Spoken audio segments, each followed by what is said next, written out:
Bonjour à tous, bienvenue sur Mosaïque Cristal. Le 24 février 2026 marque les 4 ans de guerre en Ukraine. Des millions d'Ukrainiens ont depuis fui leur pays. Certains d'entre eux ont trouvé refuge chez nous en Moselle. Maria Denisova en fait partie. Arrivée à Sarreguemines en 2022, elle témoigne aujourd'hui sur son quotidien en France, loin de sa région natale de Kherson, donc à la frontière avec la Crimée. Bonjour Maria Denisova. Bonjour Camille, Merci d'être avec nous sur Mosaïque Cristal. avec plaisir. Donc Maria, une grande partie de votre région d'origine, donc la région de Kherson, je le disais à l'instant, est aujourd'hui placée sous occupation russe aujourd'hui. Parvenez-vous malgré tout à avoir des nouvelles de proches restés dans votre région natale aujourd'hui?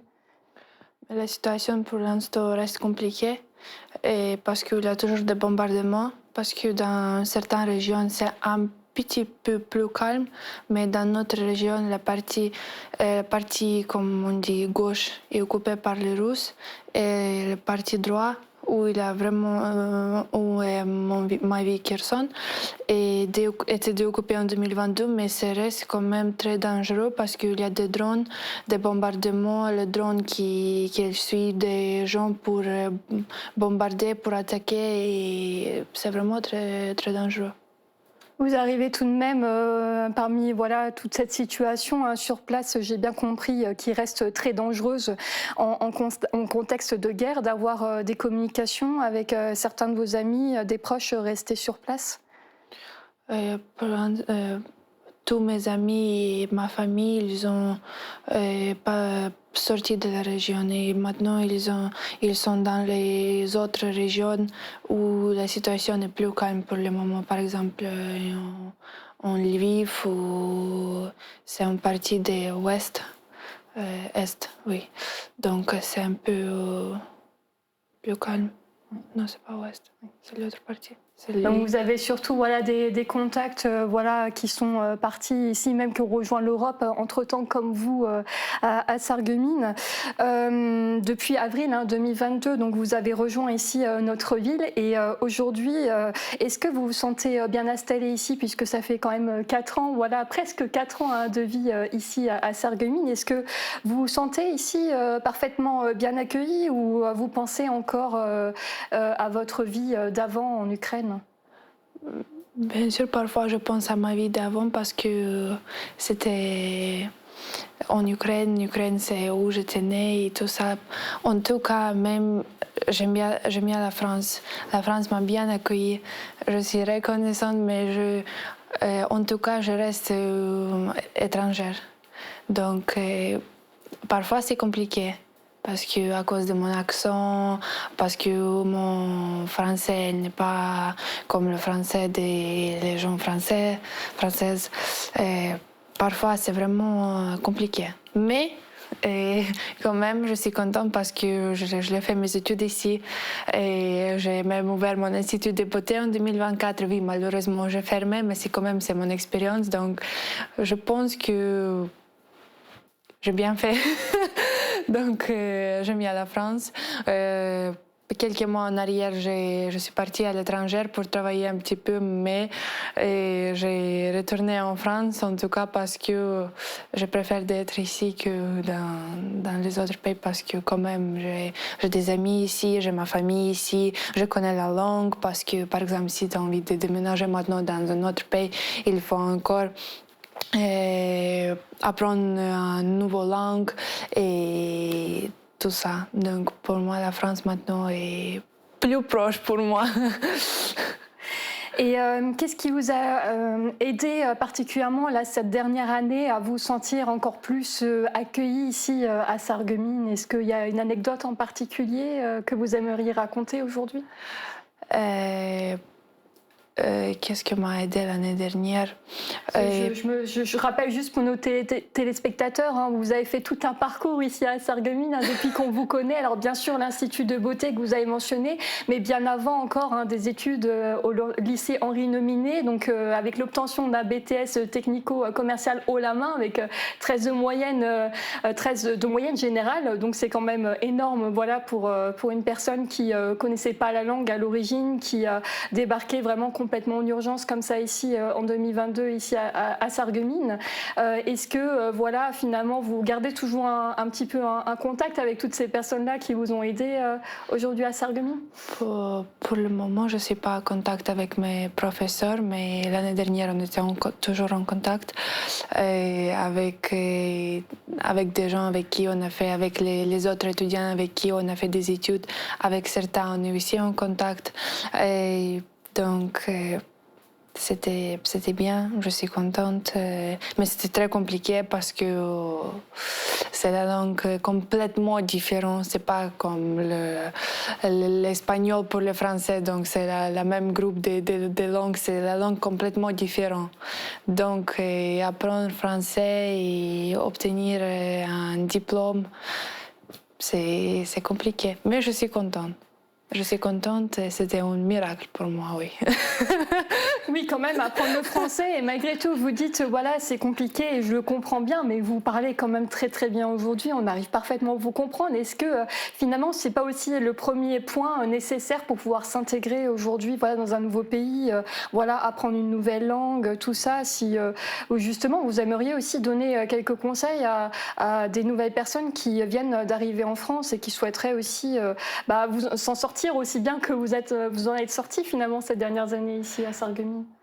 Mais pour moi, le meilleur conseil, c'était il faut être sûr que tu arriveras d'apprendre la langue, pour certains faire les études ou trouver un travail. Il faut être sûr et certain que je vais y arriver. Et oui, c'est compliqué. Avec de l'âge, c'est encore plus compliqué. Par exemple, pour mes parents, c'est encore plus compliqué que pour moi, pour ma petite sœur. Parce que quand on est plus jeune, la langue, tu apprends plus vite et plus facilement. Donc, il faut apprendre. Il faut apprendre parce que c'est le seul conseil que tu peux donner. Si tu ne connais pas la langue, tu apprends.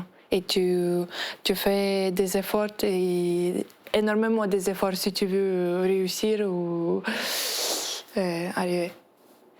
Alors, vous êtes aussi une famille de sportifs de manière générale et j'ai entendu dire aussi que votre sœur allait participer à des prochains championnats. Là. Donc, est-ce qu'on peut en parler? Parce que finalement, ça se poursuit aussi de votre côté, ce côté intégration par voilà, le fait de pratiquer le sport, pratiquer de nouvelles activités ici à Sarreguemines.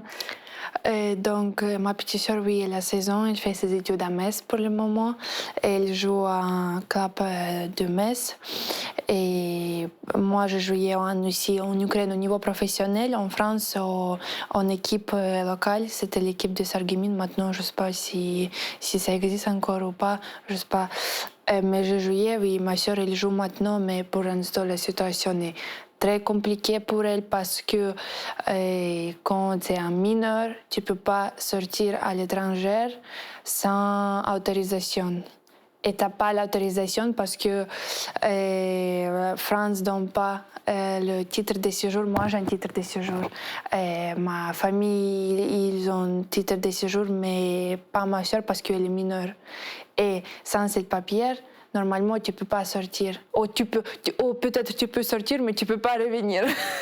Donc, ça dépend. Et maintenant, c'est très compliqué parce qu'il doit partir pour les compétitions très importantes de haut niveau et on ne sait pas quoi faire. Vraiment, c'est la situation où la France et la préfecture disent qu'ils ne peuvent rien faire parce que ça, c'est la loi. Et les mineurs ne peuvent pas avoir le titre de séjour. Peuvent pas. Et comment on va faire? Parce que normalement, si tu passes à l'étranger, ils ne vont pas demander est-ce que ils peuvent vous donner le papier. Ou tu as le papier ou tu n'as pas le papier. Si tu n'as pas le papier, tu dégages. C'est tout. Je rappelle juste pour qu'on comprenne bien, donc il y a un statut de protection temporaire qui existe et qui a été mis en place depuis 2022 pour justement venir en aide aux Ukrainiens qui fuyaient leur pays vraiment massivement, en particulier à ce moment-là, mais qui continuent voilà, au fur et à mesure des années à le faire. Et ce statut donc, de protection temporaire a été renouvelé donc, par l'Union européenne qui en a décidé du coup ainsi. Et cette protection temporaire est pour l'instant censée aller jusqu'au mois de mars. mars 2027. Ça a été renouvelé assez récemment. Vous, est-ce que vous êtes aussi au niveau, voilà, en train de faire ces démarches-là actuellement pour bénéficier de cette protection temporaire? Oui, c'est juste aujourd'hui, on a renouvelé nos papiers jusqu'au août, si je ne me trompe pas, août ou septembre 2026. Et en août ou septembre 2026, donc cette année-là, on va recevoir le dernier papier, donc jusqu'au mars 2027. Qu'est-ce qu'on va faire après? Je ne sais pas. Peut-être il faut demander des visas ou c'est quoi le processus pour obtenir le nouveau papier? Je ne sais pas. On n'a pas de nouvelles. Et on ne sait pas quoi faire. Bien sûr, on voudrait rester en France parce que mes parents ils ont du travail ici. Moi, j'ai ouvert mon micro-entreprise. J'aimerais bien continuer de travailler et ma soeur, elle voudrait faire ses études ici en France, continuer faire les études, obtenir, passer en études supérieures et tout ça pour avoir un diplôme européen quand même. Qu'est-ce qu'on va faire en mars 2027? On ne sait pas. Et donc, quoi faire maintenant? Je ne sais pas aussi avec les papiers au niveau du statut, c'est vraiment très compliqué. C'est-à-dire que c'est limité dans le temps, c'est-à-dire 1 an ou 6 mois, c'est quoi exactement? Chaque 6 mois, on doit renouveler nos papiers. Parce que nous, on a du statut de protection temporaire. Donc, il faut changer chaque 6 mois. Mais si tu passes à l'autre statut, je sais que maintenant, il y a plusieurs Ukrainiens qui ont passé à un autre statut de protection subsidiaire, mais il y a différentes règles sur ça. Oui, les règles ne sont pas les mêmes et je comprends aussi votre incertitude pour l'avenir par rapport à tout ça. Je voulais quand même revenir aussi sur votre expérience commerciale, entre guillemets, ici à Sarreguemines, parce que c'était quand même un grand événement pour vous, l'ouverture de cet institut de beauté, donc c'était en 2024. Alors malheureusement, vous l'avez expliqué aussi vous-même, il a dû fermer ses portes entre-temps. Qu'est-ce qui s'est passé exactement? Donc moi, j'avais mon institut de beauté. J'ai ouvert en octobre 2024 et vous êtes venu quand j'ai ouvert mon institut. Mais malheureusement, j'avais besoin de fermer parce que ma collègue avec qui on a travaillé, elle est partie et après, je ne peux pas trouver quelqu'un d'autre dans sa place pour déplacer elle. C'était compliqué parce que j'étais déçue, vraiment, j'avais pas envie de faire quelque chose après parce que c'est compliqué quand tu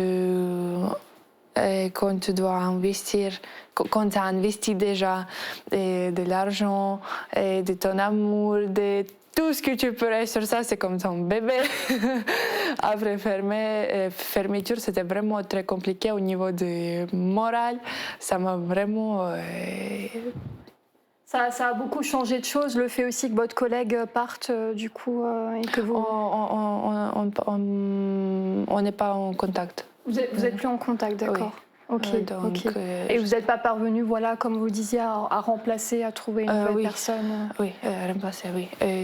Non, c'est trop compliqué parce que Sarreguemines, c'est une petite ville et vraiment compliqué. Moi, j'avais pas besoin, juste pour moi, un local de presque 90 mètres carrés, c'est un peu trop pour moi, pour moi seule. Donc, et vous étiez aussi peut-être plus à l'aise de parler avec une collègue qui parle la même langue maternelle que vous et que vous puissiez échanger sur les aspects un peu économiques du commerce? Oui. J'ai pas bien compris avec... Sur voilà, le fait d'avoir quelqu'un à vos côtés pour vous aider dans les démarches, pour mener à bien cette entreprise. De cet institut de beauté. Oui, parce que quand on a travaillé, c'était plus simple parce que toujours les échanges, on travaille ensemble, c'est quand même c'est ta langue maternelle et tu comprends mieux, même si tu parles bien français, c'est plus facile et parce que ça, c'est ton mentalité, c'est... Donc oui, c'était plus facile de travailler ensemble, mais c'est devenu trop compliqué, je comprends. C'est devenu trop compliqué, oui. Donc pour les raisons personnelles, parfois on ne peut pas trouver un compromis. Un compromis, oui. Tu peux pas parfois trouver, donc c'est pour ça on est... Oui, l'aventure s'est malheureusement arrêtée, mais on connaît un petit peu votre tempérament pour vous suivre quand même depuis quelques années. Voilà, le fait que vous êtes sportif de haut niveau et même voilà toute votre famille en fait qui est intégrée dans le sport. Est-ce que finalement vous avez quand même voilà des nouvelles idées pour la suite, pour peut-être lancer un nouveau projet ou tout simplement intégrer une entreprise à votre tour? En vrai, j'aimerais bien essayer de travailler avec mon diplôme parce que quand même, j'ai obtenu un BTS en technico-commercial et j'aimerais bien essayer de travailler dans ce domaine-là. Mais je ne sais pas si ça a expérience en commerce ou... Oui, mon rêve, si je peux dire comme ça, c'est travailler à la banque, par exemple. Mais je ne sais pas si quelqu'un peut me prendre sans expérience. Oui, j'ai de grosses expériences pour mon âge, travail avec clients et tout ça. Parce que mon institut de beauté, c'est quand même commerce, si on peut dire comme ça. Oui, c'est soins et beauté, mais c'est quand même tu vends des services. Donc, c'est comme l'entrepreneuriat, on développe des compétences et donc vous souhaiteriez continuer dans cette voie à l'avenir?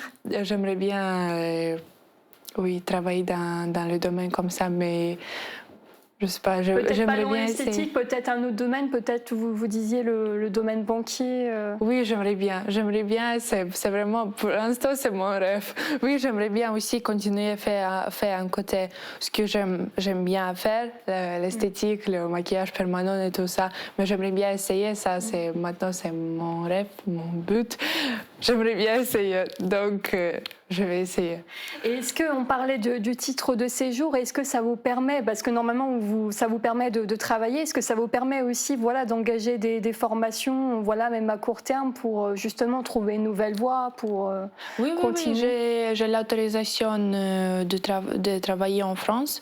Normalement, je peux passer des formations, je peux continuer mes études si j'ai besoin de ça. Normalement, il n'y a pas de problème avec ça. Et aussi, j'ai mon Master 1. J'ai obtenu un Master 1 en Ukraine, en études de sport. Et normalement, mon diplôme, je peux travailler. Donc si quelqu'un recherche dans le secteur sportif aussi, dans le handball, tout ça, on peut faire appel à vous. Voilà, en tout cas, vous seriez ravis de poursuivre sur cette dynamique-là.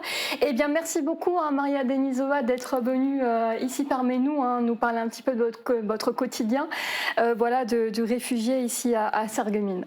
Merci beaucoup, Camille, pour l'invitation. Depuis 2022, sachez que plus de 1700 Ukrainiens ont été accueillis ici en Moselle. Actuellement, donc, les Ukrainiens, on l'a dit, peuvent bénéficier d'une protection temporaire dans un pays de l'Union européenne jusqu'en mars 2027. Les réfugiés ukrainiens peuvent donc séjourner et travailler en France et dans les pays de l'Union européenne jusqu'à cette date. Voilà pour les informations. Bonne journée à tous sur Mosaïque Cristal.